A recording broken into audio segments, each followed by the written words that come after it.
여러분 안녕하십니까? 11월 25일 금요일 뉴스투데이 강원입니다.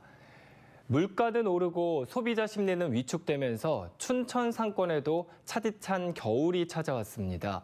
코로나19를 지나면서 위축된 춘천 원도심 명동과 지하상가는 새로운 상권의 등장으로 설 자리가 더욱 없어졌고 올해 새롭게 들어선 온이동 상점가도 활기를 찾지는 못하고 있습니다. 김도균 기자입니다. 춘천 명동거리 한복판 점포가 텅 비어 있습니다. 유동인구가 많은 길목자리지만 지난 9월부터 3달 넘게 새로운 점포가 들어서지 않았습니다. 이 자리에 있던 점포는 온이동에 새로 만들어진 상점가로 위치를 옮겼는데 원래 자리에 들어오려는 사업자가 없자 팝업 스토어처럼 단기 임대도 가능하다는 문구도 써붙였습니다. 명동 상권은 코로나19를 겪으면서 화장품 가게에서 시작해 식당과 의류 매장까지 잇따라 문을 닫는 등 침체의 늪에 빠져버렸습니다. 소도시에 상권이 분리되다 보니까 그쪽에도 안 되고 이쪽에도 안 되고 다 이제 이게 어려운 실정에 처해져 있는 거죠. 춘천 지하상가는 더욱 사정이 어렵습니다. 춘천 도시공사가 상가 활성화를 위해 임대료를 무려 80% 감면해주는 파격적인 지원책을 들고 나왔습니다. 352개 상점 평균 임대료가 연 370만 원인데 할인율 80%를 감안하면 월세는 평균 6만 원 수준입니다. 임대료 부담은 낮아졌지만 손님들의 발길이 끊어져 활기를 잃은 건 마찬가지. 새로 생긴 온이동 상권도 대형 아울렛 매장을 제외하면 입주자를 찾지 못할 정도로 제자리를 찾지 못하고 있습니다. 분양은 모두 완료됐지만 높은 임대료 등을 이유로 아직 대부분 공실로 남아 있습니다. 원도심은 물론 새로운 상권도 활기를 띠지 못하자 경기 침체도 문제지만 춘천시가 상권을 만들 때 인구와 소비력을 제대로 예측하지 못했다는 지적도 나옵니다. 원도심도 살리고 새로운 상권도 조성되는 곳도 살리는 어떤 그런 방향으로 정책을 펴나가야 되지 않을까 이런 생각을 갖고 있습니다. 춘천시는 지난해부터 구도심에 120억 원을 쏟아붓는 르네상스 사업을 진행하고 있지만 얼어붙은 소비 심리를 되살릴지는 미지수. 특히 고금리로 여유자금이 투자나 소비보다는 저축 등 안정적인 투자로 쏠리면서 지역 상권이 또다시 위축되는 악순환고리가 이어지지 않을까 우려의 목소리가 커지고 있습니다. MBC 뉴스 김도균입니다. 아파트값의 하락세가 이어지면서 강원 지역의 매수 심리도 얼어붙고 있습니다. 이런 가운데 강원 지역 일부에서는 분양권을 되파는 전매 물건도 적지 않게 나오고 있는데요. 홍한표 기자가 보도합니다.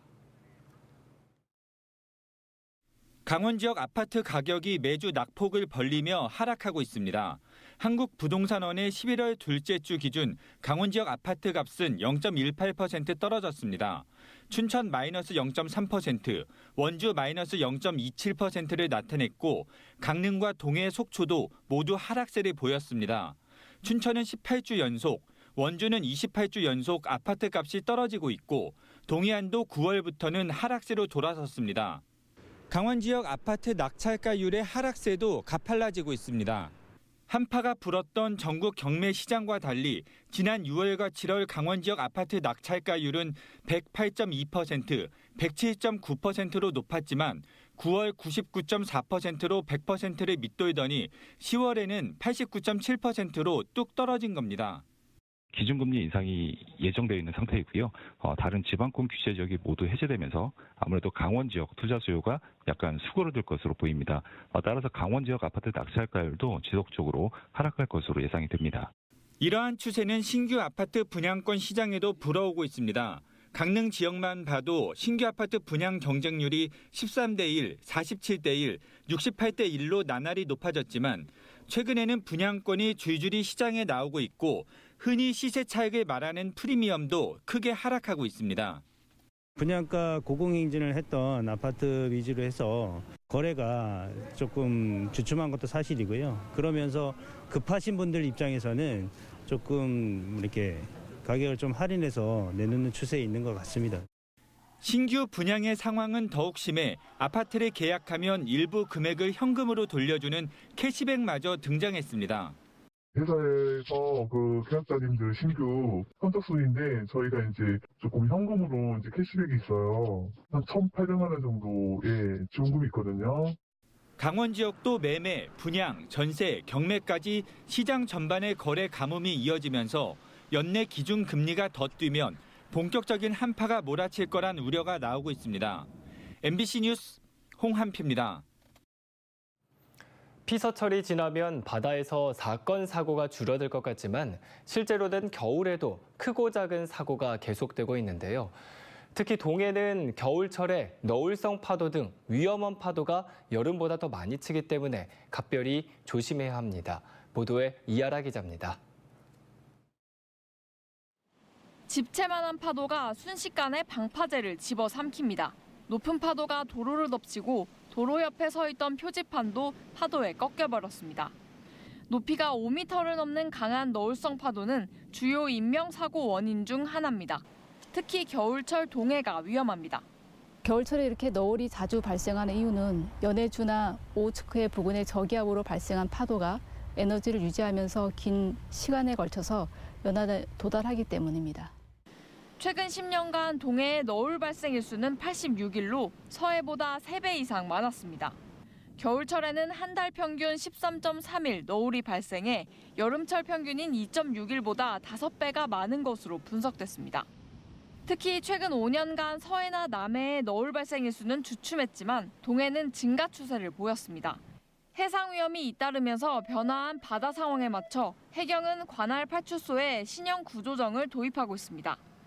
강한 파도에 배가 뒤집혀도 복원 후 엔진이 가동될 수 있는 기능을 갖췄고 뱃머리를 보강해 사고가 잦은 갯바위 접근도 이전 순찰정보다 수월해졌습니다. 이전 연안 구조정은 자가 복원 기능이 없고 파고가 높거나 기상이 안 좋은 경우에는 조출항이 어려웠습니다. 근데 이제 신형 연안 구조정은 2m 이상의 파고에서도 임무 수행이 가능하게 되었습니다. 기상청은 이번 겨울에도 동해안에 잦은 너울이 예상된다며 해상 안전에 각별한 유의를 당부했습니다. MBC 뉴스 이하라입니다. 주민자치위원 신분으로 지난 대선 때 금지된 선거운동을 한 혐의로 기소된 원주 광역기초의원 3명이 1심에서 의원직 상실형을 선고받았습니다. 이들은 곧바로 항소 의사를 밝혔고 선거운동 금지 헌법 소원을 제기한 것에 대한 헌법재판소의 판단도 지켜보겠다는 입장입니다. 황구선 기자입니다. 국민의힘 소속 강원도 의원 2명과 원주시 의원 1명에게 1심에서 의원직 상실형이 선고됐습니다. 이들은 지난 3월 주민자치위원 신분으로 정치적 중립 의무를 어기고 당시 윤석열 후보를 위한 선거운동에 참여해 공직선거법 위반 혐의로 선관위로부터 고발됐습니다. 법원은 이들 현역 의원 3명에게 각각 의원직 상실형에 해당하는 벌금 100만 원 이상씩을 선고했습니다. 원재용 도의원 150만 원, 하석균 도의원 130만 원, 박한근 시의원 110만 원 등입니다. 과거 선거법 관련 전과 여부와 거리 인사 참가 횟수 등의 차이로 조금씩 다르지만 확정될 경우 의원직을 잃는 건 마찬가지입니다. 재판부는 선거운동이 금지된 걸 알고 있는 이들이 사회적 영향력을 행사해 특정 후보를 도왔고 이는 선거의 공정성을 훼손한 비난 가능성 높은 행위라고 판시했습니다. 저는 선거운동을 하다가 그랬으니까 안타까운 입장이죠. 그러면서 재판부는 법원이 나서 위헌 여부를 판가름해달라는 이들 의원들의 앞선 요청도 기각했습니다. 이들 의원들은 헌법재판소에서 위헌 여부 심리가 진행되는 만큼 판단 결과를 지켜보겠다는 입장입니다. 네, 저희가 이제 그 헌법소원 한 상태이고 오늘 재판 결과에 대해서 또 거기에 또 우리 변호인과 함께 상의해서 선거법 위반으로 고발된 걸 알면서도 이들에게 공천을 준 당의 비정상적 결정도 도마에 올랐습니다.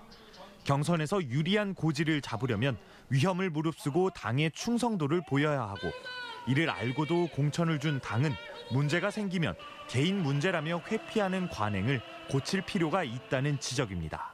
그걸 안 하면 공천에 불이익을 준다니까 우리는 할 수 없이 간 거예요. 이제 할 수 없는 상황. 거기서 이건 제 시에서.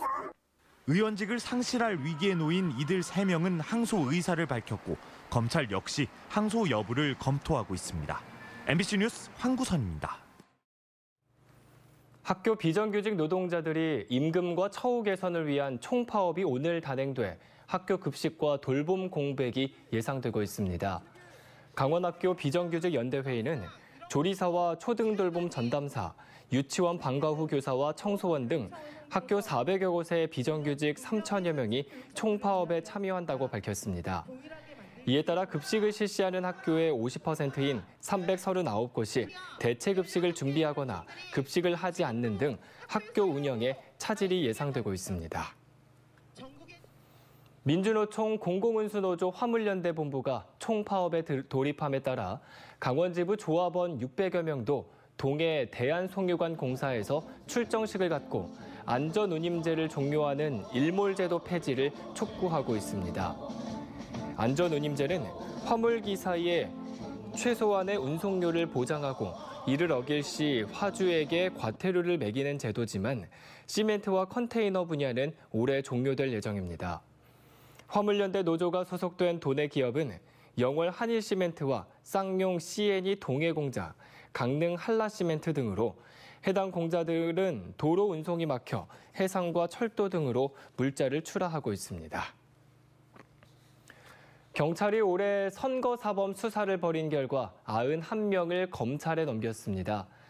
강원경찰은 제20대 대통령 선거와 제8회 지방선거와 관련해 185명을 수사한 결과 91명을 송치했다고 밝혔습니다.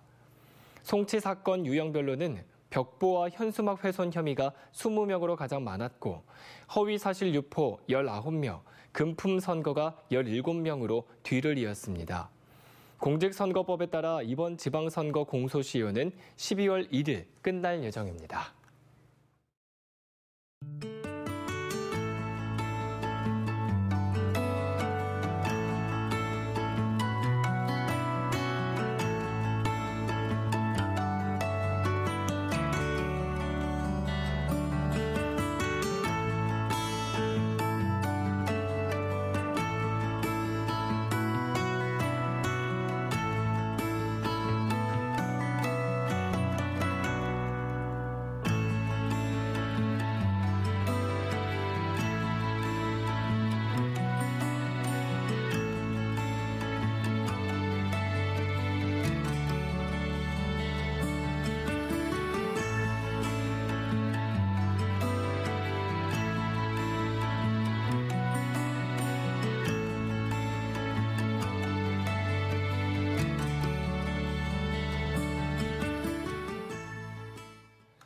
도내 접경지역이 모여 강원특별자치도법 개정안에 접경지역 특례 법안을 반영할 것을 요청했습니다.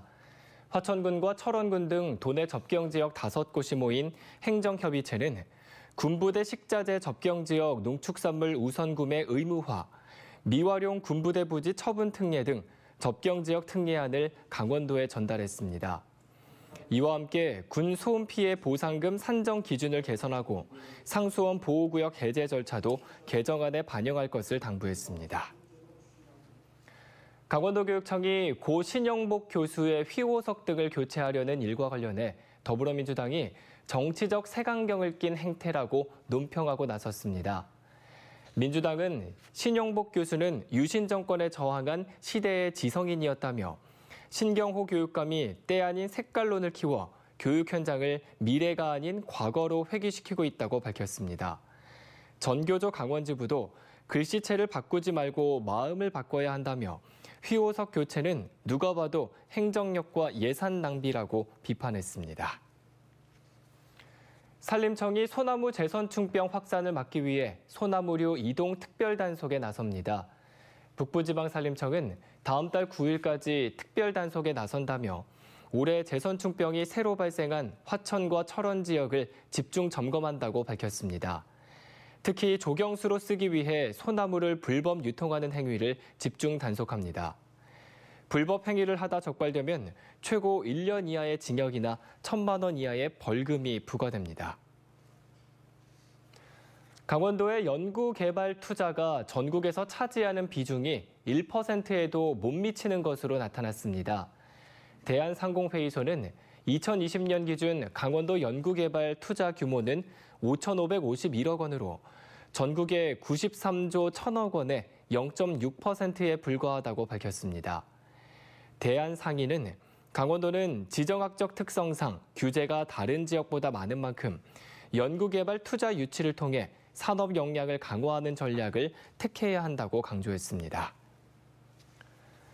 강원 영동 지역의 제조업 업황 실적이 크게 좋아졌지만 여전히 비관적인 것으로 나타났습니다. 한국은행 강릉본부가 발표한 11월 지역 제조업 기업 경기 실사 지수는 60으로 지난달보다 14포인트 상승했습니다. 하지만 기준치 100을 크게 밑돌며 제조업 기업 경기가 좋지 않은 실정입니다. 비제조업 업황 실적 기업 경기 실사 지수는 68로 지난달보다 3포인트 하락했고 역시 기준치 100을 크게 밑돌았습니다. 강원도는 오늘부터 12월 1일까지 서울 롯데백화점 본점에서 강원도 우수 특산품 한마당을 개최합니다.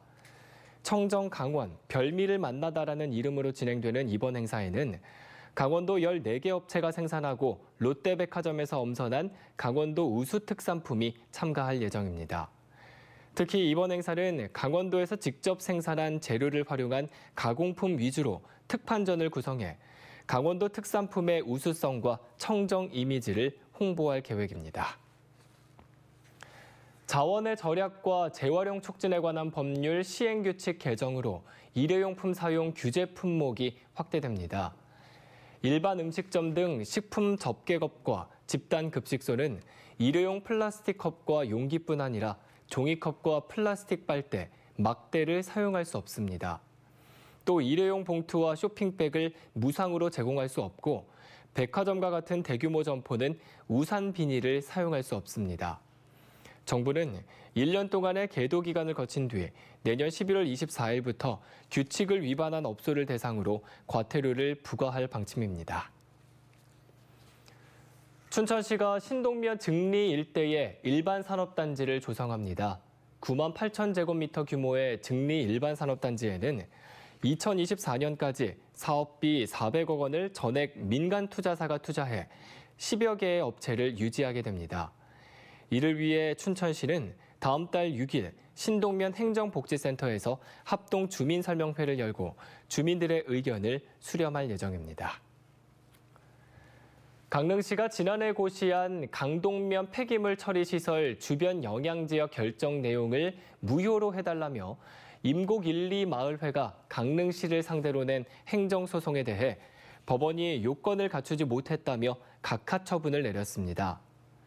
춘천지법 강릉지원 제1행정부는 대법원 판례에 비춰볼 때 주민들로 구성된 법인이나 단체는 환경권의 주체가 될 수 없다며 원고인 임곡 1, 2 마을회는 이 사건 처분의 무효나 취소를 구할 수 있는 적법한 대상에 해당하지 않는다고 판단했습니다.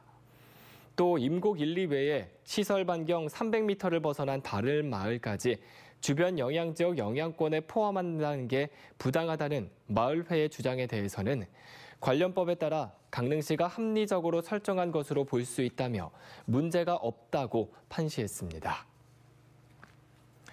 영월 창절사가 국가지정 문화재 보물로 지정됐습니다. 문화재청은 창절사가 보통의 사당에 비해 규모가 크고 유생들이 모여 항문하는 강당과 동서재, 백연루를 갖춰 18세기 유교 건축물의 특징이 잘 나타나 있으며 단종과 관련된 역사적 사실을 기반으로 역사적 학술적 가치도 높아 보물로 지정했다고 밝혔습니다. 영월 창절사는 비운의 왕 단종을 위해 목숨을 바친 사육신 등 충신의 위패를 모신 곳으로 1685년에 건립돼 1705년 영월군 영월읍 영흥리 현재 위치로 이관됐습니다. 양구군이 한 해를 마무리하는 의미로 박수근 광장에 희망의 트리를 점등합니다. 점등식은 오는 26일 기독교연합회 주관으로 진행되며 서응원 양구군수를 비롯한 각 기관 단체장과 기독교 관계자들이 참석해 군민들에게 희망의 메시지를 전달합니다. 희망의 트리는 양구읍 5일장 맞은편 박수근 광장에 설치돼 연말까지 불을 밝힐 예정입니다. 철원군이 올해보다 2.68% 증가한 5,564억 원 규모의 내년 예산안을 편성했습니다.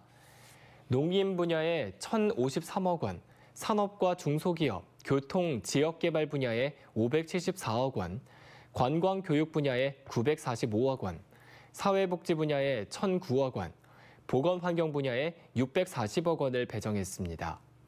철원구는 내년도 예산안은 민생경제 회복과 지역경제 활력 제고, 효율적인 재정 운영에 역점을 두고 편성했다고 밝혔습니다.